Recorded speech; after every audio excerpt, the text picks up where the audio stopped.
이상하네요. 초대장에서는 산물가게 더 도슨트에 초대받으셨습니다. 여의도역 1과 4분의 3 출입구를 통해 들어오세요 라고 적혀 있는데 저는 아까 1번 출구밖에 못 봤어요. 저도 1번 출구로 들어왔는데 근데 아까 2번 출구는 공사 중인 것 같더라고요. 1과 4분의 3 출입구면 한 이 정도 될까요? 1과 4분의 3 출입구면 해리포터에서는 이렇게 하더라고요. 저랑 같이 가요. 아, 여기가 어디죠?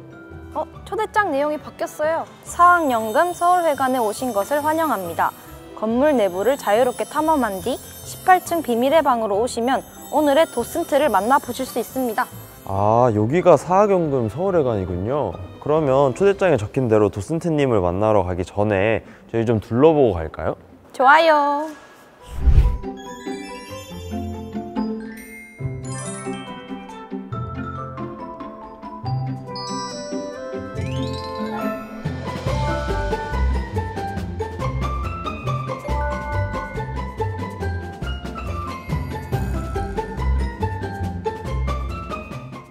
안녕하세요, 임먼프로님. 저희 산물가게 시청자들한테 먼저 인사 부탁드립니다.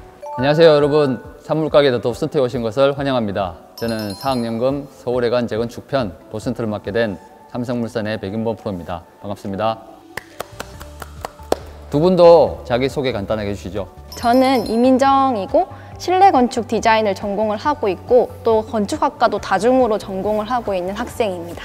네, 저는 건축공학부 4학년에 재학 중인 이상민이라고 합니다. 저희가 사실 여기 오기 전에 좀 이렇게 건물을 둘러보고 왔는데 혹시 이 건물은 어떤 건물인가요? 이 건물은 여의도역에 위치한 사학연금 서울회관 재건축 프로젝트입니다. 먼저 둘러보셨을 때 이 건물에 좀 특이한 점이 없었나요? 저희가 사실 가장 높은 층인 이제 42층과 옥상에 다녀왔는데 건물이 너무 높아서 이제 여의도의 도심 그리고 한강 그리고 주변 건물의 이런 옥상들까지 다 볼 수 있었습니다. 초고층 건축물이기 때문인데요. 혹시 초고층 건축물의 기준에 대해서 알고 있나요? 50층 이상 또는 200m 이상의 건축물을 뜻하는 걸로 알고 있습니다. 네, 정확히 알고 계시네요. 층수는 42층이지만 높이가 220m로 200m 이상의 초고층 기준을 만족을 해서 초고층 건축물로 분류가 됩니다. 초고층 건축물 하면은 생각나는 건축물들이 뭐가 있을까요? 저는 아무래도 두바이의 부르즈 할리파가 생각납니다. 네, 저는 최근에 완공된 말레이시아의 메르데카 118 건물이 생각이 나는데 이 건물이 부르즈 할리파에 이어서 이제 세계에서 두 번째로 높은 건물이라고 하더라고요. 두 건물의 공통점이 뭐가 있을까요? 바로 삼성물산이 시공했다는 겁니다. 그러면은 세계에서 가장 높은 건물인 1위와 2위 모두 건물이 삼성물산에서 지은 거라고 볼 수 있겠네요. 그럼 이 사학연금은 되게 쉽게 지었다고 저희가 생각해도 될까요? 그렇지 않습니다. 건물마다 다들 어려움이 있고 특징이 있거든요. 초고층 건축물에 대한 시공 경험을 바탕으로 삼성물산만의 노하우를 쌓아왔고 그 노하우를 잘 적용한 곳이 바로 이 사학연금 서울회관 재건축 건물입니다. 초고층 건축물 하면은 사람들이 가장 궁금해하는 것이 뭐가 있을까요? 과연 이런 높은 건물은 안전할까? 지진에는 잘 예방이 되어 있을까? 그리고 제가 알기로 이렇게 높은 건축물은 이제 바람에 의한 횡압력이 되게 약한 걸로 알고 있는데 이제 그런 거에 대한 걱정이 되게 많을 것 같습니다. 맞습니다. 건물의 안정성에 대해서 궁금한 것이 많을 텐데요. 초고층 건축물에는 특수전단벽이라는 특수한 내진벽 구조체를 적용을 합니다. 바로 저 코어월이 특수전단벽인데요. 특수전단벽은 일반적인 내력벽과 다르게 경계요소라는 특수 배건이 들어가서 훨씬 더 배건이 촘촘하기 때문에 각별한 시공 관리가 필요합니다. 겉으로 보기에는 다른 벽이랑 되게 비슷한데 그런 숨은 노하우가 있었군요. 혹시 저 벽에 저 거대한 V자 모양이 아까부터 계속 눈에 들어왔는데 혹시 저게 뭔지 설명 좀 해줄 수 있어요? 거대한 철골 구조물은 바로 벨트 트러스라고 하는 횡력에 저항하는 구조체입니다. 횡압력에 저항할 수 있도록 버텨주는 역할을 합니다. 사인 주시는가요? 초고층 건축물은 짓기 위해서 시간과 그리고 재료도 되게 많이 필요하고 또 그것을 고층으로 옮기는 그런 작업들도 되게 쉽지 않았을 것 같은데요. 그런 것들을 시공하는 과정에서 적용된 기술들이 궁금합니다. 예, 초고층 건축물은 고층에서 많은 작업이 이루어지기 때문에 현장에서 시공되는 부분을 최소화하고 공장 제작 비중을 높이는 방향으로 시공을 하고 있습니다. 구조체인 내력벽의 내부에 설치되는 철근 같은 경우에도 지상에서 철근 선조립을 한 후에 시공 위치에서는 조립만 하는 식으로 적용을 하고 커튼홀 같은 경우에도 트랜섬 멀리언뿐만 아니라 외부 돌출 루버까지를 공장에서 선조립하여 현장에서는 조립만 하는 방식을 적용을 했습니다. 네, 확실히 현장에서 모든 시공을 다 하는 것보다 시간을 좀 단축을 할 수 있을 것 같아요. 또 구조체 공법에 있어서 RCS 거푸집을 적용했는데요. RCS 거푸집은 타워 커링이나 양중 장비를 이용해서 거푸집을 들어 올리지 않고 레일과 앵커를 이용해서 거푸집이 자동으로 유압잭을 이용해 상승을 하고 탈착을 반복하게끔 만든 시스템 거푸집입니다.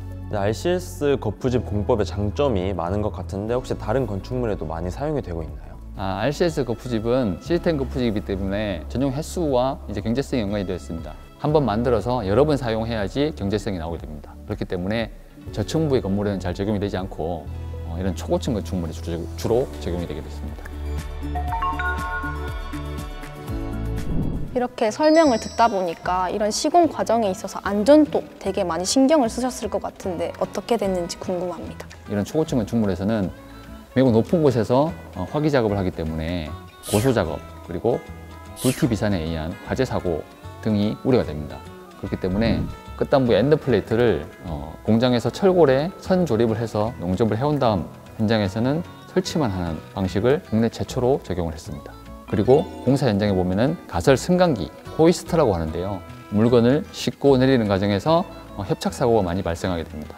이것을 방지하기 위해서 최초로 자동화된 양중 시스템을 적용했습니다. 수직 양중뿐만 아니라 호이스트에 물건을 실을 때도 컨베이어 벨트가 자동으로 실을 수 있게끔 해주고 교육을 받은 전문 인력이 양중을 전담하여 사고를 예방할 수 있었습니다. 앞으로 이런 방식의 안전관리를 하는 현장이 점점 더 많아지면 좋을 것 같습니다. 1과 4운의 삶 아닌가요?를 제가 그리고 저는 이 건물에서 가장 궁금했던 부분이 밑에 지하철이 다니잖아요. 지하철의 출입구는 어떻게 했는지 궁금했어요. 인허가 과정에서부터 굉장히 힘들고 어려운 작업이었습니다. 지금 운행을 하고 있는 5호선, 9호선 뿐만 아니라 지금 공사하고 있는 신안산선까지 연계가 되어 있는데요.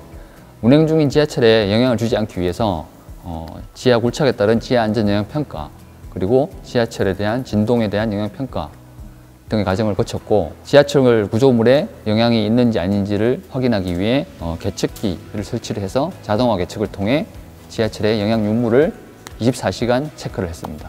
그리고 지하철의 운행 시간이 끝난 밤 12시부터 새벽 4시까지 심야 시간대에만 공사를 진행해서 굉장히 어려움이 많았습니다. 그래서 저는 평소에 지하철이 정말 많이 사용되고 있는 공간인데 그 위에 이렇게 큰 건물을 지으는 데는 어떻게 공사를 할지 궁금했는데 역시 도슨트네요.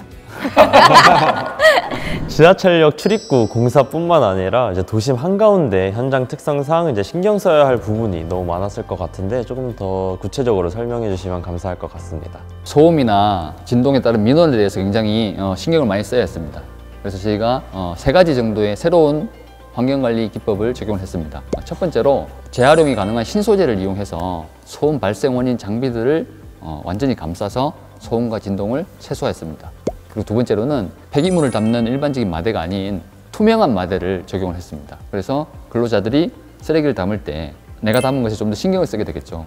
그래서 근로자들이 분리수거를 좀 더 촉진할 수 있는 그런 투명 마대를 적용을 했고 세 번째로는 사람의 시각적인 인지도가 소음의 인지도에 영향을 준다는 사실을 알고 계세요? 공사 모습이 보이면 괜히 더 시끄럽게 들리는 그런 걸 말씀하시는 걸까요? 네, 맞습니다. 사람의 시각적인 인지도가 소음의 인지도에 영향을 미친다는 그런 연구 결과가 있었습니다. 이 연구 결과에 착안을 해서 공사 현장의 시각과 소음을 동시에 차단하는 그런 공법들을 적용했습니다.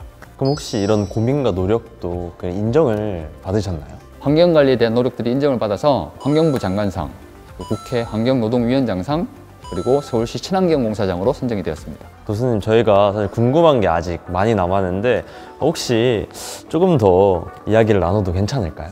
아직도 남았어요? 뭐가 더 궁금하세요? 저는 사학연구원 서울회관 건물 디자인에 대해서 궁금합니다.